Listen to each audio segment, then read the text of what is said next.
52 बारी राष्ट्रपति ट्रंप ने कहा है कि ऑपरेशन सिंदूर उन्होंने ही रुकवाया है।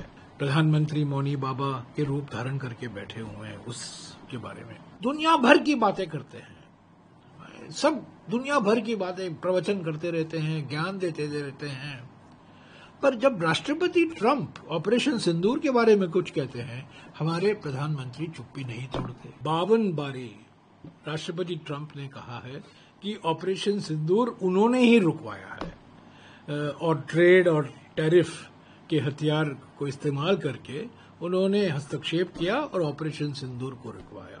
52 बारी उन्होंने ये कहा है पिछले 4-5 महीनों में। प्रधानमंत्री मौनी बाबा के रूप धारण करके बैठे हुए हैं उसके बारे में। राष्ट्रपति ट्रंप पाकिस्तान के प्रधानमंत्री से 2 बार मिलते हैं, हमारे प्रधानमंत्री चुप हैं। राष्ट्रपति ट्रंप पाकिस्तान के सेना प्रमुख फील्ड मार्शल आसिफ मुनीर को 2 बार मिलते हैं, एक तो उनको 2 घंटे की भोजन खिलाते हैं, हमारे प्रधानमंत्री चुप हैं। अब पिछले 4 दिनों में 2 बार राष्ट्रपति ट्रंप ने कहा है कि भारत रूस से तेल नहीं खरीदेगा। जो खरीद रहा था पिछले 18 महीनों में वो नहीं खरीदेगा, वो कम करेगा और उसको खत्म भी कर देगा। हमारे प्रधानमंत्री चुप हैं, मौनी बाबा बनकर बैठे हुए हैं, दुनिया भर की बातें करते हैं, सब दुनिया भर की बातें प्रवचन करते रहते हैं, ज्ञान देते रहते हैं, पर जब राष्ट्रपति ट्रंप ऑपरेशन सिंदूर के बारे में कुछ कहते हैं, हमारे प्रधानमंत्री चुप्पी नहीं तोड़ते। जब राष्ट्रपति ट्रंप कहते हैं 2 बार 3 दिन में कि भारत रूस से तेल नहीं खरीदेगा, हमारे प्रधानमंत्री चुप हैं। तो दुनिया भर की बातें करने वाले प्रधानमंत्री, प्रवचन देने वाले प्रधानमंत्री सुबह दोपहर शाम रात को इन बातों पर क्यों नहीं कुछ बोलते, इन पर क्यों चुप है सर? लेकिन और राष्ट्रपति ट्रंप के गुड फ्रेंड कौन है? विदेश मंत्रालय नहीं है, राष्ट्रपति के अच्छे दोस्त हमारे प्रधानमंत्री हैं। हाउडी मोदी, नमस्ते ट्रंप किसने कराया? हमारे प्रधानमंत्री को चुप्पी तोड़नी चाहिए ना। मैं समझ सकता हूं अगर प्रधानमंत्री बोलते नहीं है ज्यादा, ये प्रधानमंत्री तो प्रवचन मंत्री हैं, सब बातों पर वो जान देते रहते हैं, सबको बदनाम करते रहते हैं, गालियां देते हैं, आलोचना करते हैं सब विपक्ष नेताओं की। पर जब राष्ट्रपति ट्रंप खुलासा करते हैं कि ऑपरेशन सिंदूर मैंने रुकवाया, रूस से तेल खरीदने पर पाबंदी मैंने लगाई, तो प्रधानमंत्री क्यों चुप है? सर, इसके अलावा प्रधानमंत्री ने बयान भी दिया, कहा कि कल ये बात उन्होंने कही कि कुछ लोग हाथ में संविधान की किताब लेते हैं, उसी बातें पर ये संविधान, हाँ, ये संविधान किताब हाथ जिसमें प्रधानमंत्री विश्वास नहीं रखते हैं, आरएसएस विश्वास नहीं रखती है। ये उन्होंने कहा कि इस किताब को लेकर तो हाथ में देखते हैं, लेकिन माओवादी आतंकवाद को दिन रात उसका संरक्षण करने का काम करते हैं।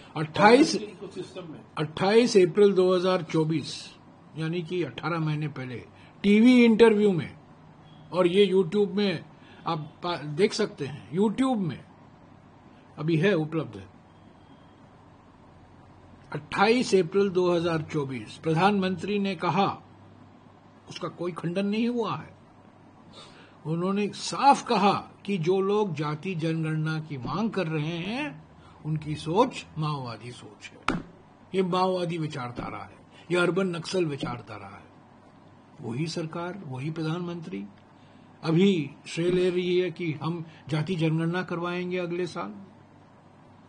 क्या है ये? बदनाम करने में लगे हुए हैं। हमारे छत्तीसगढ़ में हमारे सारे नेता मारे गए माओवादियों से, हमें सारे नेता, पूर्व मुख्यमंत्री या वरिष्ठ नेता, कांग्रेस के नेता मारे गए हैं, कितने लोगों की जान गई है, और बदनाम करते हैं।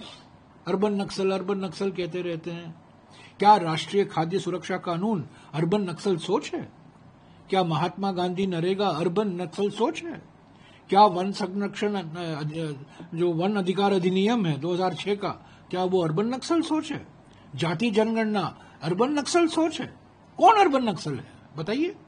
ये बदनाम मत करिए, गलत फहमियां मत फैलाइए, झूठ मत बोलिए। जानता हूं ये प्रधानमंत्री गलती से भी सच नहीं बोल सकते, वो असली बात तो देश जानना चाहती है, ऑपरेशन सिंदूर की हकीकत क्या है, राष्ट्रपति ट्रंप ने क्या करवाया, रूस से तेल खरीदोगे नहीं, बंद करोगे, खरीदते रहोगे, इस पर तो बोलिए ना। जिस बातों पर आपको बोलना है आप बोलते नहीं है, पर कांग्रेस के नेताओं को बदनाम करते रहते हैं। पहली दीपावली तो पर्व होगा, दूसरी दीपावली तो जीविका दिवस है, इस पे हो गया, दीपावली हो गई बिहार के लोगों की, तीसरी दीपावली जीएसटी पे जो दरें कम कर दी उसमें, और चौथी दीपावली तब बनेगी 14 तारीख को एनडीए की सरकार बन जाएगी। बिहार की जनता जान गई है ये सब झूठे वादे हैं, ये सब जुमले हैं। नीतीश कुमार और बीजेपी को अलविदा करेंगे। आप देखेंगे महागठबंधन को स्पष्ट बहुमत मिलने वाला है। जमीनी स्तर पर लोग तंग आ चुके हैं।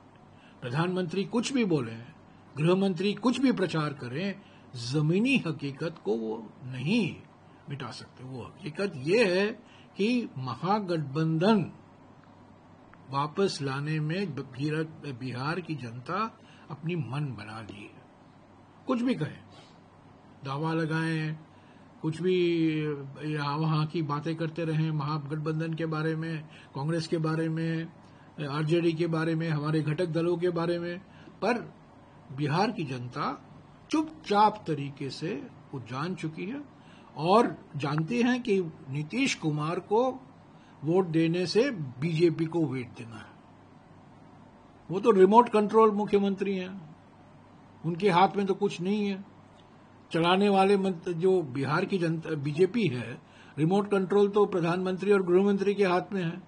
ये बिहार विधानसभा के लिए चुनाव है।